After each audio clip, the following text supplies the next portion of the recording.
Et cet invité aujourd'hui, c'est vous, Shamsadine Hafiz, bonjour. Bonjour. Bienvenue sur ce plateau, recteur de la Grande Mosquée de Paris, l'une des plus importantes de France. On va revenir dans un instant sur le texte que vous publiez chez Kalman Levy. D'abord, quelques mots du mois sacré du Ramadan qui a commencé samedi dernier. Après 2 ans de restrictions liées au Covid, les musulmans de France se préparent à quelque chose de plus détendu, de plus chaleureux. D'abord, ils commencent à reprendre leurs habitudes de vie spirituelle dans les mosquées, puisque après la rupture du jeûne, il y a de nombreux fidèles qui viennent à la mosquée, notamment pour faire ce qu'on appelle les prières surérogatoires. Il y a une véritable ambiance, puisque pendant 2 années, on n'a pas pu le faire. Et donc, il y a, si vous voulez, une effervescence habituelle, puisque le ramadan est devenu, je dirais, à la fois une obligation religieuse, mais en même temps un fait de société, puisque les musulmans en général, en France, dans les immeubles, avec les voisins, on partage toujours, je dirais, ce moment festif de la rupture du jeûne. Donc c'est un moment très important pour les musulmans et je pense que pour tous les Français. Un mois sacré dans un contexte politique évidemment particulier. Il a commencé une semaine tout juste avant le premier tour de la présidentielle. Et vous signez donc cet essai dont le titre résonne. N'en déplaise à certains, nous sommes des enfants de la République, qui vient de sortir chez Kalman Levy. Pourquoi faut-il, en 2022, écrire un texte pareil et surtout avec un titre pareil ?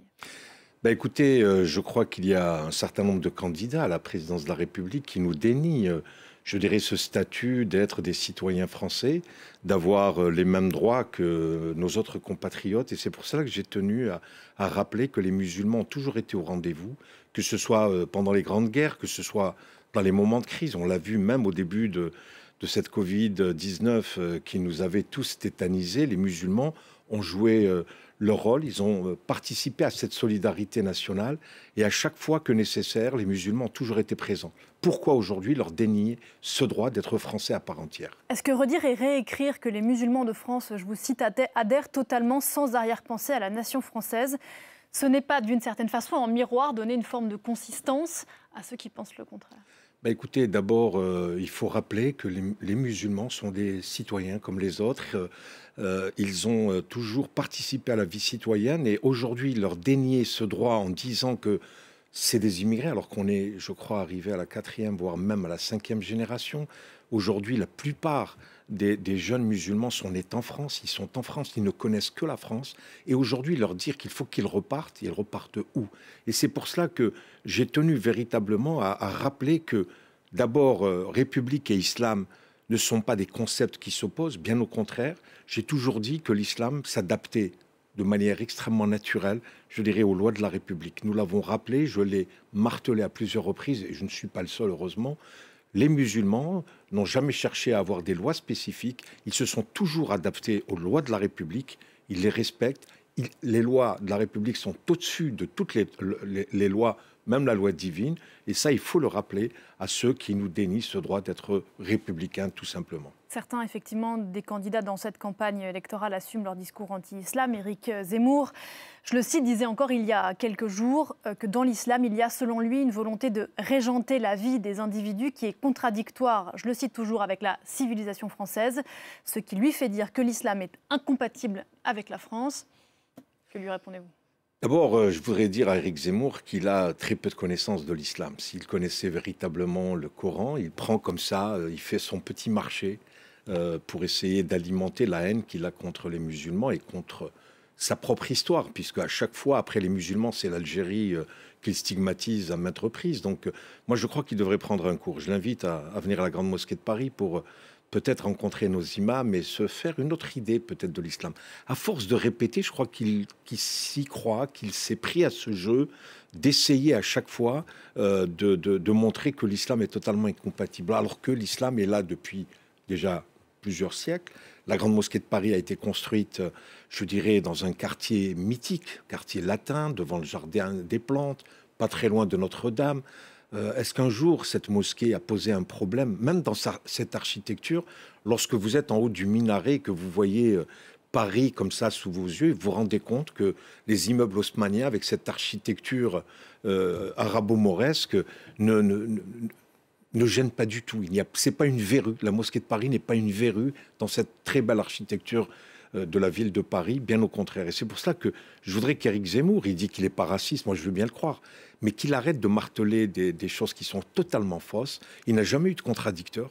Et moi, je lui ai déjà répondu en 2010. Il n'a pas daigné me répondre à l'époque. Il ne voulait pas débattre avec moi. Moi, je souhaiterais quand même un jour que nous puissions nous rencontrer et parler ensemble, peut-être. Il en avait fait le souhait, je crois, de vous rencontrer et de venir à la mosquée avant d'être candidat. Oui, mais vous savez, quand on considère que l'islam et l'islamisme, c'est la même chose, que les immigrés doivent être tous, je dirais, chassés de France, est-ce que pour moi, recteur de la Grande Mosquée de Paris, ça serait facile de le recevoir ? Maintenant que les élections seront terminées, quand il y aura un nouveau président de la République et quand lui reviendra à sa place de journaliste, je le rencontrerai vraiment de façon très amicale. Vous qui incarnez un islam dit modéré, vous dites souvent que la frontière doit être hermétique entre ce qui relève de la foi et ce qui est le politique ou l'espace de la cité. Il y a même un chapitre dans le livre qui s'appelle « La politique nuit gravement à l'islam ». Qu'est-ce que ça veut dire ? Ben écoutez, aujourd'hui, alors ce n'est pas uniquement les musulmans, mais moi je pense qu'il est important pour nous tous de faire vraiment une séparation entre l'islam, qui est une religion monothéiste, à l'instar du christianisme et du judaïsme. Hein. Nous sommes la religion qui est venue après ces deux grandes religions, et l'islamisme, qui est une idéologie politique. À partir du moment où vous... Qui est une réalité aussi en France aujourd'hui. Bien sûr, qui est une réalité.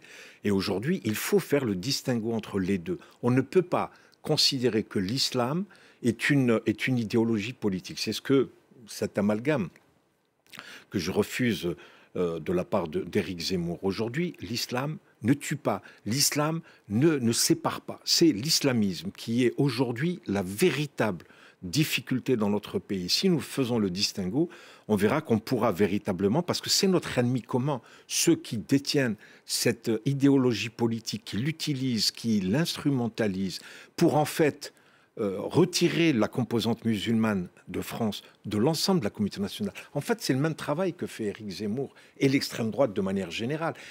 Ils ne veulent pas, ils ne supportent pas que la composante musulmane de France soit complètement intégrée à l'intérieur de la communauté nationale. C'est un jeu qu'ils utilisent pour pouvoir, les deux, avoir une légitimité. Les islamistes qui vous disent, vous voyez, musulmans, vous n'êtes pas aimés par les Français. Et de l'autre côté, M. Éric Zemmour, et je dirais, il n'y a pas que lui malheureusement, qui disent, vous voyez, les musulmans ne peuvent pas s'intégrer dans la communauté nationale, il faut les rejeter. En fait, c'est le même objectif, c'est la même façon de travailler, mais ils ont des titres différents. Mais moi, je trouve que l'un et l'autre sont extrêmement dangereux. Les partenaires objectifs, écrivez-vous. Vous avez rappelé il y a quelques semaines, vous avez appelé il y a quelques semaines tous les Français, et pas que les musulmans de France, à s'inscrire sur les listes électorales pour sanctionner, je vous cite, les chantres du racisme, sans citer d'ailleurs dans cette tribune aucun nom, ce qui a valu à certains candidats de se sentir visés. Sur ce discours raciste qu'on a entendu, il faut le dire, ces dernières semaines, de part et d'autre, comment vous expliquez que ce verrou est sauté à ce point ? Ben écoutez, quand il y a un malaise dans la société, on cherche toujours, je dirais, des groupes de personnes qui puissent être accusées de tous les maux. Vous savez, à un moment donné, les musulmans étaient tétanisés par ce qui se passait. Il suffisait qu'il y ait le moindre coup de feu. Hier, vous savez, il y a un bus qui a brûlé dans Paris. On s'est tous posé la question, est-ce que ce n'était pas un acte terroriste ? Est-ce que ce n'était pas derrière, encore une fois, à quelques jours du premier tour ? Donc on a le droit de se poser des questions. Vous imaginez quel réflexe aujourd'hui nous avons avec toutes les attaques que nous recevons en permanence. Il suffit qu'aujourd'hui, vous imaginez que quand on dit Allahu Akbar, c'est devenu une expression mortifère. Attention, c'est quelqu'un qui va tuer. Alors que les musulmans, de manière extrêmement sereine, de manière paisible, dans les mosquées, lorsqu'ils font leur prière, ils utilisent cette expression. Moi-même, je l'exprime plusieurs fois dans la journée. Il faut qu'on arrête cet amalgame qui met aujourd'hui, malheureusement, d'abord en danger cette société qui est effectivement fracturée, qui sort d'une pandémie extrêmement dure, qui a effectivement mis en péril à la fois des familles, mais aujourd'hui des gens qui se posent des questions sur leur avenir professionnel. Il y a comme on l'a dit, cette difficulté du pouvoir d'achat qui vraiment est la première question que se posent les Français. Et aujourd'hui, bien évidemment, quand on essaie de trouver, je dirais, des boucs émissaires, eh ben, c'est les musulmans aujourd'hui que Éric Zemmour a trouvé très facilement pour essayer à la fois de justifier toute sa campagne autour de cela. Comment quelqu'un qui aspire à devenir président de la République, au lieu de réunir les enfants d'une même patrie, il fait en sorte de les fracturer, pas uniquement entre les musulmans. Avec les juifs, il a quand même été extrêmement loin, puisqu'il fait du révisionnisme. Il essaye de réhabiliter le maréchal Pétain, il se pose la question sur l'innocence d'Alfred Dreyfus. Enfin, regardez, en 2022, alors est-ce que c'est uniquement la liberté d'expression qui permet cela? Parce qu'aujourd'hui, malheureusement, ce type de discours va avoir une amplification au sein de la société. On va dire de toutes les manières comment quelqu'un qui se permet dans tous les médias de tenir ce type de propos, comment aujourd'hui je ne peux pas le faire lorsque je suis au café du coin. C'est ça qui est dangereux. Enfin, il a été condamné à plusieurs reprises. Absolument. En l'occurrence. Merci Absolument. Beaucoup. Merci d'être venu ce matin sur le plateau de Paris Direct, Chamseddine Hafiz. Et ce texte donc qui résonne, n'en déplaise à certains, nous sommes des enfants de la République chez Kalman Levy. Merci encore. Merci beaucoup. Bonne journée à vous. On se retrouve juste après la pause avec Damien Coquet.